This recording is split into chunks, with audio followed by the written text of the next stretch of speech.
નમસ્કાર ખેડૂત મિત્રો, સ્વાગત છે મારી યુટ્યુબ ચેનલ ખંતીલા ખેડૂતની ખેતીમાં. મિત્રો, અમુક સંજોગો વસાત મારા યુટ્યુબ ચેનલનું નામ ચેન્જ કરવું પડ્યું છે.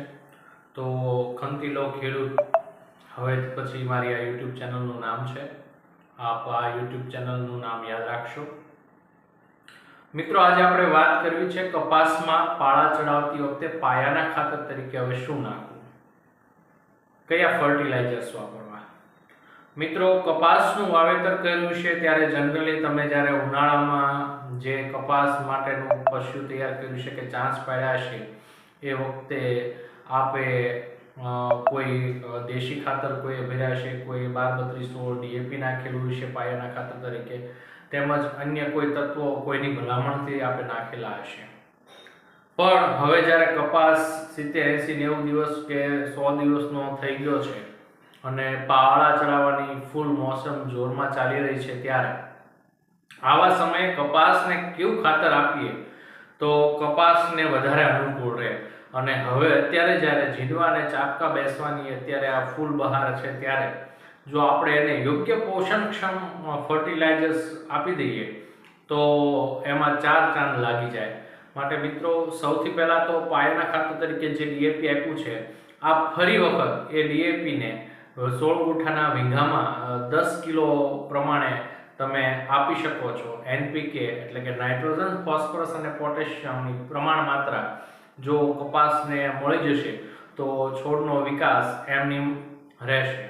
સાથે સાથે મિત્રો, જે છાપકા અને જીંડવા બેસી રહ્યા છે ત્યારે એને પોષણની વધારે જરૂર હોય છે. અને કપાસમાં રહેલા તેલીબિયા, કપાસિયા તેલીબિયા વર્ગનું એ પાક છે અને તેલીબિયામાં મોટે ભાગે સલ્ફેટની જરૂરિયાત વધારે પ્રમાણમાં પડતી હોય છે.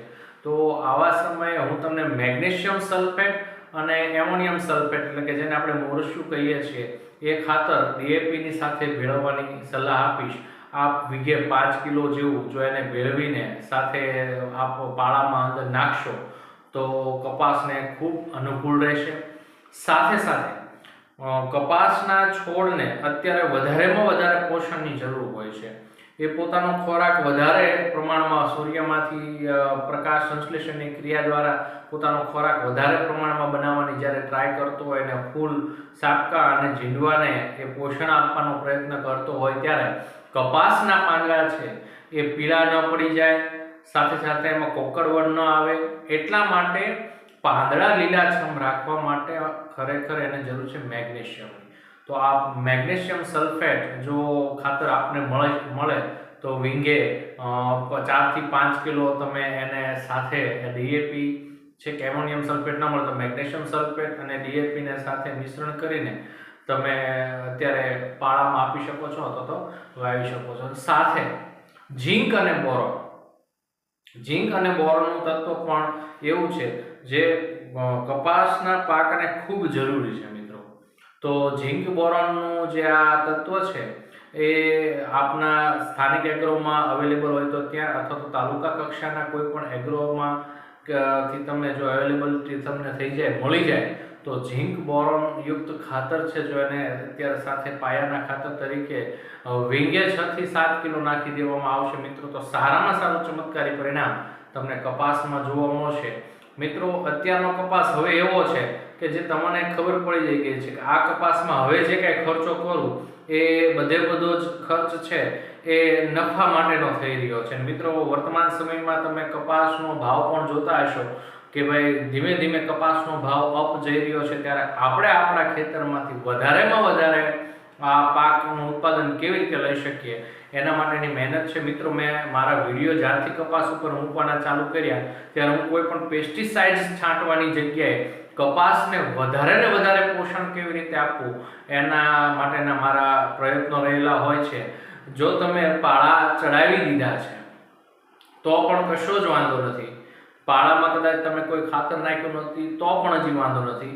મિત્રો, હું તમને એવું સજેસ્ટ કરીશ કે માઇક્રોન્યુટ્રિશન્સ 3 અને માઇક્રોન્યુટ્રિશન્સ 2 ની અંદર જે તત્વો સામેલ છે એવા ઝીંક, બોરોન, પછી સલ્ફેટ છે, પછી મેગ્નેશિયમ છે, આવા બધા તત્વોયુક્ત જે કાંઈ વોટર સોલેબલ ખાતરો મળે છે, વોટર સોલેબલ એટલે કે પાણીમાં નાખો અને દ્રવ્ય થઈ જાય છે, એ રૂપમાં જે ખાતરો માર્કેટમાં અવેલેબલ છે અથવા એ માઇક્રોન્યુટ્રિશન્સ અવેલેબલ છે, તો એના 2 કે 3 છંટકાવ લગભગ 4 કે 5 દિવસના અંતરે જો કપાસની અંદર કરી દેવામાં આવે તો કદાચ તમે પાળામાં નહીં નાખ્યું હોય ને કોઈ પણ ખાતર તો પણ ચાલશે.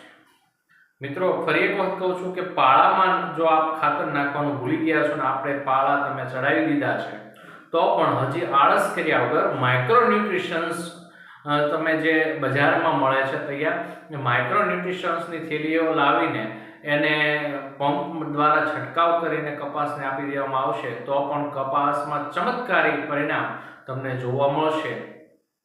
તો આ માટે વધારે મોડું ન કરતા વહેલામાં વહેલી તકે આપના દ્વારા આપના કપાસની અંદર માઇક્રોન્યુટ્રિશન્સનો છંટકાવ થાય એ ખૂબ જરૂરી છે. મિત્રો કોઈ પણ રોગને કાઢવો હશે તો એને પોષણ, જે તે છોડને પોષણની જરૂર પડશે. જ્યાં સુધી એ પોતાનો ખોરાક બનાવવાનો તો નહીં થઈ જાય, જે પોતાની અંદર રહેલી તાકાત પોતાની અંદર નહીં આવે ત્યાં સુધી કોઈ પણ રોગ સામે પોતે પ્રતિકાર કરી શકશે નહીં. માટે એને વધારેમાં વધારે આપનાથી બની શકે તો પોષણ આપવાની ટ્રાય કરશો, જેથી કરીને આપણે પેસ્ટિસાઇડ્સ છે એ ઓછામાં ઓછા છંટકાવ કરવા પડશે. મિત્રો આપણે જે મારા વિડીયો નિહાળી રહ્યા છો, આપ જો એનો આપની ખેતીમાં પ્રયોગ કરતા હોય અને આપની ખેતીની અંદર કંઈક પરિવર્તન આવતું હોય તો મારા જૂના વિડીયોમાં મને ચોક્કસ કમેન્ટ લખજો. સાથે સાથે એ પણ મિત્રો કહીશ કે ફૂલ વાવાઝોડાની અંદર જ્યારે કપાસ આડો પડી ગયો તો ત્યારનો એવી સલાહ મેં એક વખત આપી હતી કે ભાઈ એ છોડવાને ઊભા ન કરવા. જો હવે પાળા આપે ચડાવી દીધા છે ને છોડવા આડા છે તો હવે પછી જ્યારે તમે પાણી મૂકો છો અને એમાં નવા મૂળિયા હવે જનરેટ થઈ ગયા હોય તો મિત્રો એવા છોડવા જો આપને ચાસની અંદર નડી રહ્યા હોય તો હવે આપ એને ઊભા કરી શકો છો, કારણ કે હવે એની અંદર આ 10 કે 15 દિવસની અંદર નવા મૂળિયા બની ગયા છે. મિત્રો તો જે બાજુ નમી ગયા છે એ બાજુથી તમે ઊંચો કરશો તો હવે વાંધો આવશે નહીં. ઓલું કેવું હતું કે એક બાજુ નમી ગયા એટલે એના મૂળિયા તૂટી ગયા હતા, હવે એને તમે સામેની બાજુએ ઊભો કરો તો સામેના મૂળિયા પણ એ જ વખતે તૂટી જાય તો એ વખતે કપાસ સુકાવાની સંભાવના વધારે હતી.